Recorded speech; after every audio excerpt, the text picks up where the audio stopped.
नमस्कार दोस्तों, आपका स्वागत है हमारे YouTube channel compare mutual fund में। दोस्तों आज हम कंपेयर करने वाले हैं दो ऐसे शानदार फोकस फंड्स का जिन्होंने एक अच्छा रिटर्न्स प्रोवाइड कराया है। अगर हम बात करें लॉन्ग टर्म में तो लॉन्ग टर्म में इनका रिटर्न 15% से भी ज़्यादा रहा है। अगर आप बैंक एफडी और आरडी के मुकाबले की बात करें तो लगभग 3 गुना का रिटर्न इन्होंने प्रोवाइड करा है।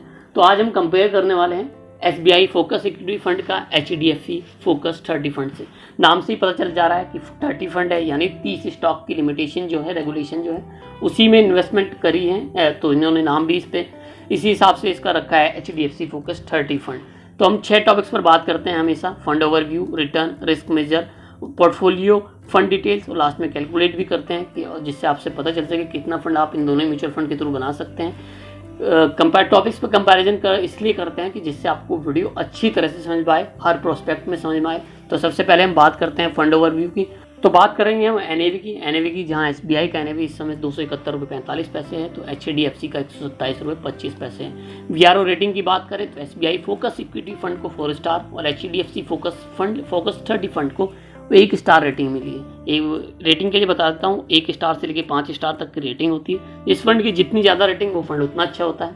यहाँ SBI रेटिंग्स के मुकाबले में काफ़ी अच्छा जाता है, अच्छा दिख रहा है। रेटिंग जो है इसमें 4 स्टार है, यहाँ केवल 1 स्टार रेटिंग मिली है। कैटेगरी सब कैटेगरी दोनों की सेम है, फोकस है, इक्विटी है, फंड एज 9 साल है। फंड साइज की बात करें तो SBI में लोगों ने अभी तक 23,717 करोड़ रुपए और HDFC के फोकस 30 फंड में 979 करोड़ रुपए लोगों ने अभी तक निवेश किए हैं। अब आइए रिटर्न्स पर एक नज़र डाल लेते हैं। जो कंपैरिजन करते हैं, मेनली जो कंपैरिजन हम करते हैं रिटर्न्स के लिए करते हैं कि भाई किस फंड ने कितना ज़्यादा अच्छा रिटर्न्स दिया है, उसी में हम सोचते हैं कि निवेश किया जाए, इन्वेस्ट किया जाए। तो रिटर्न्स पे एक कंपैरिजन पे एक नज़र डाल लेते हैं। 3 महीने के देखते हैं तो जहाँ SBI ने 1.43 और HDFC ने 0.23 दिया है। 6 महीने की बात करें तो SBI ने 18.22% का और HDFC ने 18.93% का रिटर्न दिया है। 1 साल की बात करें तो SBI ने 40.13% का रिटर्न दिया है, तो HDFC ने 39.9% का रिटर्न दिया है। 3 साल की बात करें तो SBI ने 25.47% का रिटर्न दिया है, तो HDFC ने 17.72% का रिटर्न दिया है। 5 सालों की बात करें तो 5 सालों में SBI ने 21.74% का रिटर्न दिया है, तो HDFC ने 13.55% का रिटर्न दिया है। अब आइए ऑल टाइम्स रिटर्न्स भी देख लेते हैं। ऑल टाइम रिटर्न जहां SBI का 17.73 रहा है, तो HDFC का 13.53% का रिटर्न रहा है। यानी रिटर्न्स के पैरामीटर्स पे भी HDFC बहुत पीछे SBI के मुकाबले, लेकिन पिछले 1 साल में दोनों ने सेम से रिटर्न दिए हैं। अब आइए रिस्क मेजर्स पे एक नज़र डाल लेते हैं। सबसे इंपॉर्टेंट होता है किसी भी म्यूचुअल फंड का, मैं हमेशा हर वीडियो में बताता हूँ, आपको जब भी म्यूचुअल फंड में निवेश करने जाए आपको रिस्क मेजर्स पे ध्यान देना चाहिए। सबसे इंपॉर्टेंट जो अल्फ़ा होता है, अल्फ़ा हमें बताता है कि इंडेक्स के मुकाबले किसी भी म्यूचुअल फंड्स ने कितना रिटर्न प्रोवाइड करा है। तो SBI का 6.73 है, HDFC का -3.27, जो सबसे मेन यहाँ रीज़न है कि जो HDFC रिटर्न जनरेट नहीं कर पाया, वो इसका कारण ये है कि अपने इंडेक्स के मुकाबले भी इसने बहुत कम रिटर्न जनरेट करा है। अब वॉलेटिलिटी की बात करें तो SBI का बीटा की बात करें तो SBI का 0.87 है, तो वहीं HDFC का 1.06 है, यानी 1 से ज़्यादा वॉलेटिलिटी है। यानी अपने इंडेक्स के मुकाबले ये काफ़ी वॉलेटाइल है। ये इंडेक्स से ज़्यादा बढ़ता भी है तो वहीं इंडेक्स के मुकाबले काफ़ी गिरता भी है। वहीं SBI की वॉलेटिलिटी भी कम है और उसके साथ के साथ अपने उसने इंडेक्स के मुकाबले अच्छा रिटर्न भी जनरेट करा है। तो इस पैरामीटर्स पे भी SBI का फंड ज़्यादा बेहतर है HDFC के फोकस 30 फंड में। पोर्टफोलियो पे एक नज़र डाल लेते हैं। टॉप 3 सेक्टर में SBI के पास है फाइनेंशियल, हेल्थ केयर, FMCG। तो HDFC के पास है फाइनेंशियल, एनर्जी और कंस्ट्रक्शन। टॉप 5 होल्डिंग्स में SBI ने Muthoot finance, Procter and Gamble, Divi's laboratory, Alphabet INC class A, Netflix INC USA के टॉप 5 होल्डिंग्स हैं इसकी। जो मैक्सिमम पैसा इन्होंने इसी 5 शेयर्स में लगाया हुआ है। वहीं HDFC ने ICICI bank, state bank of India, HDFC bank, Larsen and turbo और रिलायंस इंडस्ट्री लिमिटेड में मैक्सिमम पैसा अपना निवेश हुआ है। टॉप 5 जो होल्डिंग्स हैं उसमें दोनों ही इक्विटी बेस्ड फंड है, तो जहां SBI ने 97.28% का निवेश अपना इक्विटी में किया हुआ है, तो HDFC ने 95.65% का अपना जो निवेश है वो इक्विटी में निवेश किया हुआ है। अब आइए फंड डिटेल्स पे एक नज़र डाल लेते हैं। एक्सपेंस रेशियो जहाँ SBI का 0.68 है, तो HDFC फोकस 30 फंड का फंड रेशियो 1.02% है। दोनों में सेम एग्जिट लोड है, 1% है। एग्जिट लोड के लिए मैं आपको काफ़ी बार पहले ही बता चुका हूँ। अगर आप 10% या उससे ज़्यादा इन्वेस्टमेंट में जो आपने किया हुआ है उसमें 10% या उससे ज़्यादा पैसा आप 1 साल के अंदर ही निकाल लेते हैं, तो आपको एक्सपेंस रेशियो के साथ साथ एग्जिट लोड भी देना होता है। लॉक इन पीरियड कोई नहीं है, आप जब चाहे अपने पैसे को निकाल सकते हैं। बेंचमार्क इंडेक्स जहां SBI का S&P BSE 500 ट्राई है, तो HDFC फोकस 30 फंड का निफ्टी 500 ट्राई है। मिनिमम इन्वेस्टमेंट की बात करें, अगर आप SBI में सिप करना चाहते हैं तो 500 रुपये और लमसम करना चाहते हैं तो 5000 रुपये, और HDFC में अगर आप सिप करना चाहते हैं तो 300 रुपये और लमसम करना चाहते हैं तो 5000 रुपये आपको जमा करने होंगे। अब आइए कैलकुलेट भी करके देख लेते हैं एक ब्रॉड व्यू में कि कितना फंड आप अपने लिए शॉर्ट टर्म में या लॉन्ग टर्म में बना सकते हैं। मिनिमम इन्वेस्टमेंट भी, मिनिमम रिटर्न भी लेके मान के चलेंगे 15% और मैक्सिमम भी 25-30% हम लेके चलते हैं, जिससे आपको एक रेंज मतलब आपको एक आइडिया हो जाए कि आप इतना रिटर्न्स, इतना फंड अपने लिए बना सकते हैं।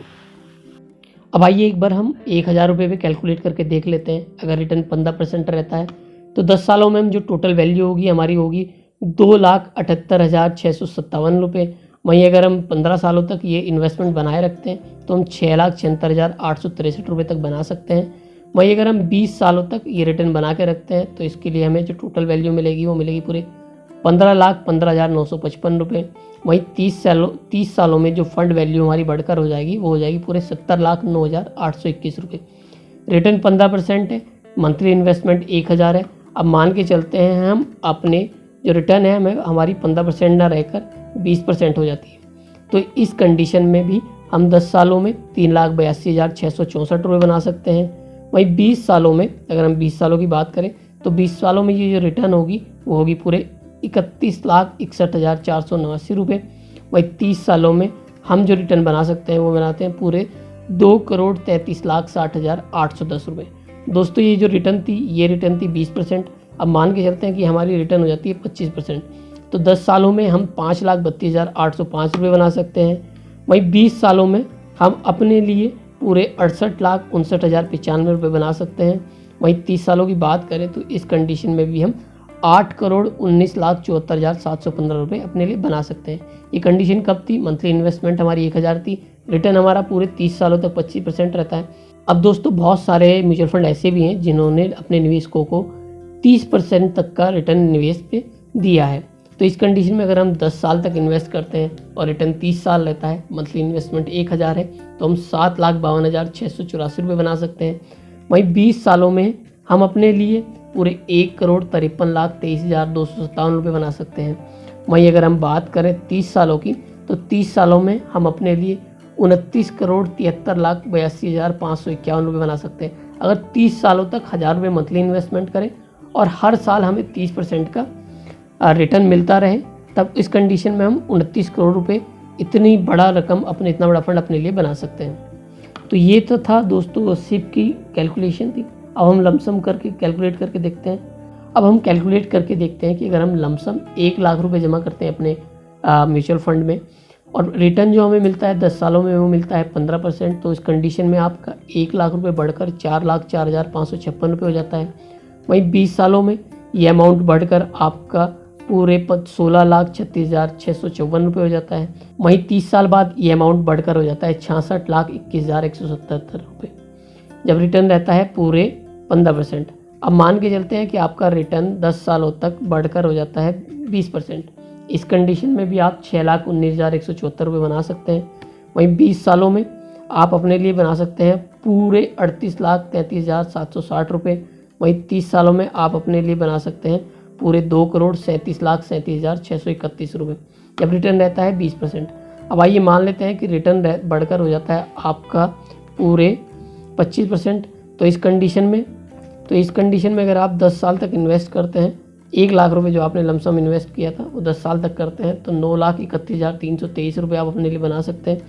वहीं 20 सालों में आप ये 86,73,617 रुपये फंड अपने लिए बना सकते हैं। वहीं अगर हम 30 सालों तक ये रिटर्न जारी रखें, ये इन्वेस्टमेंट जारी रहे और जो आपको रिटर्न मिल रहा है 25% वो मिलता रहे, तो इस कंडीशन में भी आप पूरे 8,07,89,357 रुपये अपने लिए बना सकते हैं। अब मान के चलते हैं, क्योंकि बहुत सारे म्यूचुअल फंड 30% तक का रिटर्न भी देते हैं, तो मान के चलते हैं कि 10 साल तक अगर हम 30% रिटर्न हमें मिलता रहे तो आप अपने लिए 13,78,585 रुपये का फंड बना सकते हैं। वहीं 20 साल तक अगर आप इन्वेस्ट जारी रखेंगे तो 20 साल में आप 1,90,04,964 रुपये का फंड अपने लिए बना सकते हैं, जब आपको 30% तक का रिटर्न मिलता रहे। वहीं 30 सालों में यह आपका जो निवेश है, टोटल निवेश 1 लाख रुपए आपके 30% रिटर्न के साथ पूरे 26,19,99,564 रुपये बन जाते हैं। तो दोस्तों ये थी 1 लाख रुपए लमसम के कैलकुलेशन। तो दोस्तों आज की वीडियो में SBI फोकस इक्विटी फंड का HDFC फोकस 30 फंड से कंपैरिजन आपको कैसा लगा? अगर आपका कोई प्रश्न या सुझाव हो तो नीचे कमेंट बॉक्स में लिख सकते हैं। अगर आप हमारी वीडियो अभी तक देख रहे हैं तो वीडियो को लाइक करना ना भूलें, साथ में हमारे चैनल को भी सब्सक्राइब करते चलें। हम ढेरों ऐसी कंपैरिजन से रिलेटेड वीडियो आपके लिए लाते रहेंगे, जिससे जब कभी आप इन्वेस्टमेंट करने की सोच रहे हो और 2 फंड को लेकर कन्फ्यूजन में हो तो आपका कन्फ्यूजन दूर हो सके और आपको इन्वेस्टमेंट करने में कोई प्रॉब्लम ना हो। धन्यवाद।